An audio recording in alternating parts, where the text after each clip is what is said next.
What's going on, guys? I'm Steve. Welcome back to the channel. Welcome back to another video. If it's your first time stopping by the channel, hit that subscribe button. Trust me, you won't regret it. You're a returning subscriber as always, guys. Welcome back, and I do appreciate the support. Guys, this news broke last night, and it's some new news on the Sade Robinson case. And it don't make it no better. This right here was something I talked about on one of my videos, various videos I covered about the situation out there in Milwaukee, Wisconsin. If you guys aren't familiar with this case, Sade Robinson was 19 years old. This woman was killed in April. Story goes, this man here, 33-year-old Maxwell Anderson, allegedly killed Sade Robinson, disposed of her body parts after he took her apart in various locations and set fire to her car. Now, parts of her body has been found, other parts are still missing. Family and stuff is still grieving. Said he hasn't pled guilty to the charges, but he's facing charges of first-degree intentional homicide, mutilation of a corpse, and arson. This guy right here is dog shit. He is. And I don't mean to cuss, because I know y'all don't know when it's coming. But new information has come out that talks about weeks before he did this, after he met her, his ultimate plan was to mutilate her body and do her the way he did. Take a look at this and we'll come back and talk about it. They say a high-profile homicide was planned and the accused killer confided in someone. Fox 6's Durante Matthews joins us here in the studio with new details from an informant.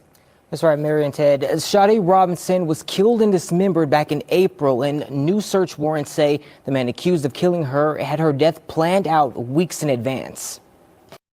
In these 180-plus pages, police describe a plot to kill Sade Robinson. Family members say this makes them see the case in a new way. This fuels my rage, knowing that somebody else could have stopped this, and they didn't. Newly released search warrants say almost a month before Sade's death, her accused killer, Maxwell Anderson, told a confidential informant he planned to kill her. The informant says on March 5th, Anderson took them to his basement. The informant described seeing 3 saws, a sanitation sink, and a room covered from the floor to the ceiling in plastic painter tarp. The informant says Anderson told them he recently met Sade and planned to shoot her in the basement, dismember her body, and dispose it throughout Milwaukee. Why would this guy feel so comfortable to tell you his plans in the first place? Surveillance images from April 1st show Sade and Anderson on a date together at Twisted Fisherman. Investigators say the two went back to Anderson's home that night.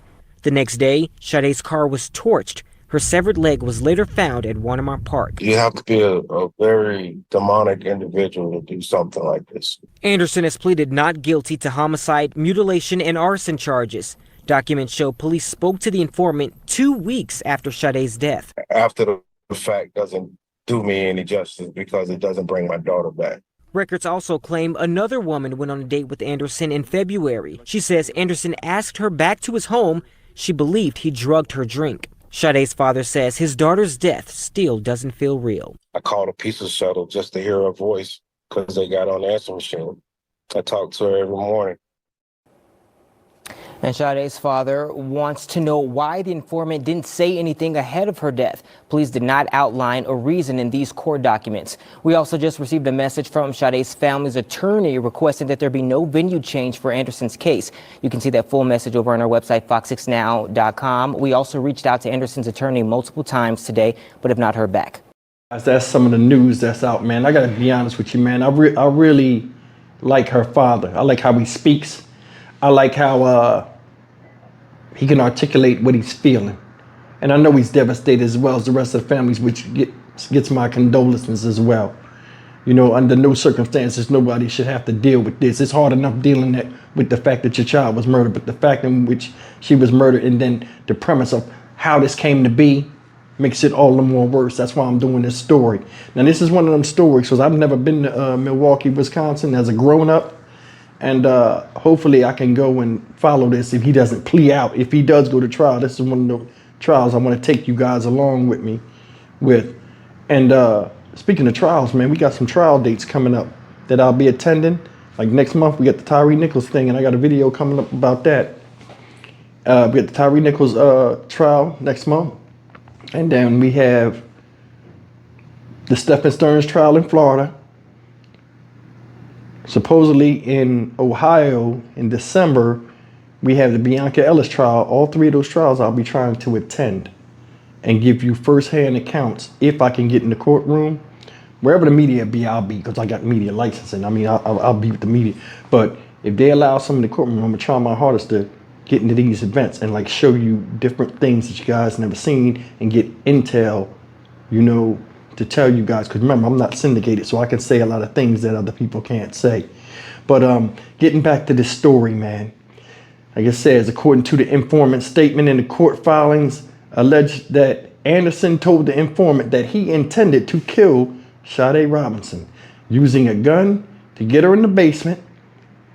The informant claimed Anderson said he planned on shooting Robinson and then dismembering her body in the room before disposing Robinson's body throughout the city. Now the autopsy reports hasn't came back out because this is one of those, it's a big crime and it's a horrendous crime. But I want you to just look at his whole plan. He planned on meeting this girl. He met her. Supposedly, remember guys, he met her at a place she worked supposedly. Befriended her. Tried to woo her. Remember, this is a 33-year-old man. She's nothing but 19 years old. He befriended her and offered to take her out on a date. Out of her curiosity, she said yeah. Talked for a couple of weeks. His whole motive was to destroy this woman. And that's the part that's crazy. He came under the guise of smile and false pretenses, was nothing but the devil in disguise, man. Devil in disguise. You can never tell someone's true ambitions when it comes to you in relationships nowadays. You can't. Reason why I keep bringing his age up, and I'm gonna say something, man. And this is just the people that, you know, a lot of these ain't my subscribers. These are people that come, you know, see your video, make a stupid statement and leave. First thing is this. When I was making these videos the last time, and I don't argue with people in comments. People that have been with me long enough know you could say some of the stupidest stuff. I either get rid of the comment, which I rarely ever do, or, you know, I won't answer it. There were people that were saying, oh, that's what she get for messing with a white dude. That's what she get to this and this. That's the stupid, that's stupid talk. And I'm gonna tell you, you know, the way I look at this situation is this guy's 33 years old. He could have said and did anything to make himself look different than the average whatever and pique her interest. I'm a 51-year-old man. I know things in life that someone 20 years younger than me don't know. And all you got to do is meet somebody and get a read of how they react to certain things and get an understanding of how they see life and then attack that from a different angle to get them to get to where you want them to be. That's anybody, and they ain't got nothing to do with color. So a lot of people that said that stuff, man, need to be ashamed of themselves because they sound stupid. It's mostly younger people that ain't been around the planet long enough to make those type of... Anyway, but listen, this is a horrific thing for somebody to go through. Met the guy, thought you had something nice going on. He seemed different enough for you to trust him. Get to his house, he pull a gun on you. Get in the basement. Whoa! Wait a minute, we just had a nice... Shut up. Get downstairs and you see what they say was down there. Said the informant said they saw a saw, 3 saws in the basement. Believed to be the ones used to for Anderson's intent. On Sade Robinson. Let me get my notes up here. It says the court record also indicated another woman. This is another reason why I said I don't think it's race motivated, because if you guys paid attention, it said the court records also indicate another woman who went on a date with Anderson in February, said Anderson asked her back to his home and drugged her drink. That girl, when you remember when this first broke, they wouldn't show her face, but they showed her talk and they showed her hands. It was a white girl. That's why a lot of people bringing up race. I don't think race got anything to do with it.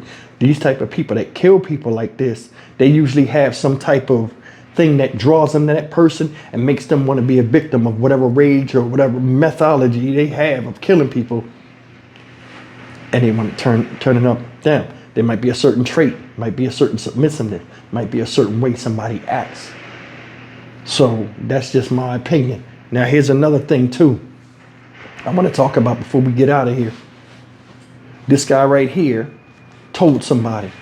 The father said, hey man, why you ain't saying nothing until later? Because, you know what I'm saying? He came out 2 weeks after this happened. The informants came out 2 weeks after this happened. And this is my thing. I feel what the dad is saying, but you know how some people don't take people seriously. It's a lot of different mitigating factors of why the guy never came forward. Who knows? But I mean, think about this though. This guy, whoever told, Maxwell Anderson told, this guy been around him and got to know a little bit about the twisted mentality he had for him to even say that to him. Hey, look, I got it all set up. I got the sink over there. I'm going to chop her up. I'm going to do this. I'm going to do that. I'm going to get her downstairs with a gun I got. I'm going to see all this. Just keep up. Man, come on, man. You got to say something. You got to say something. Or you got to watch the situation where like, yo, man, this dude right here, I don't know who he's dating or who he's talking to. I mean, you're already an informant. You just go say something to a detective or something. I mean, it could have been stopped. I don't know. I mean, maybe it could have. Maybe it could have. But I mean, I will tell you this, man. This dude, in my opinion, wants to be famous. I think I mentioned that before. You heard what they said? A high profile crime. He wanted to create a high profile crime. He wanted to be like Dahmer. See, I think when Jeffrey Dahmer did that in Milwaukee, that made a whole bunch of people, because you know there are people that are into true crime, serial killers, people get obsessed by that type of stuff. Jeffrey Dahmer was there. Same city he from. Enthralled. I would love to see what his interest was, if there's a way they can look up what he looked up, and if he looked at like, if he studied like serial killers and stuff, because this type of stuff right here looked like it had pattern thinking behavior that overrides normal rational thought to make somebody do this. That's just my opinion. I think he like serial killers or something. He wanted to be known for something. I don't think he wanted to get caught, but if he did, it didn't matter to him. He wanted to be one of them people that does a crime and then see on the news that the police can't find him. Then it emboldens them and turns them on to where they can do it again and again and again and get the body count up. I think he's that type of dude. This dude right now need to be taken outside, drawn and quartered. Or put in a glass coffin and dumped out there in Lake Michigan or whatever, where he threw parts of this young woman's body. This is atrocious. It's atrocious. And the thing that angers me about stuff like this is he wined her and dined her. Her last meal. And he knew it. He knew he was going to take her life. He didn't care about her family. He didn't care about her siblings. He didn't care about anything. If she would be missed, nothing. He only cared about himself. And like he didn't really care. He just wanted to make a name himself, and he did it off the somebody else that he lured into that position. Sickening. I'm Stock Market Steve for the Dynamic Reason channel. As always, like, comment, share, and subscribe. 33 damn years old. What you doing with a 19-year-old anyway? You know how I am with this channel. I'll see you in the next video. Take care.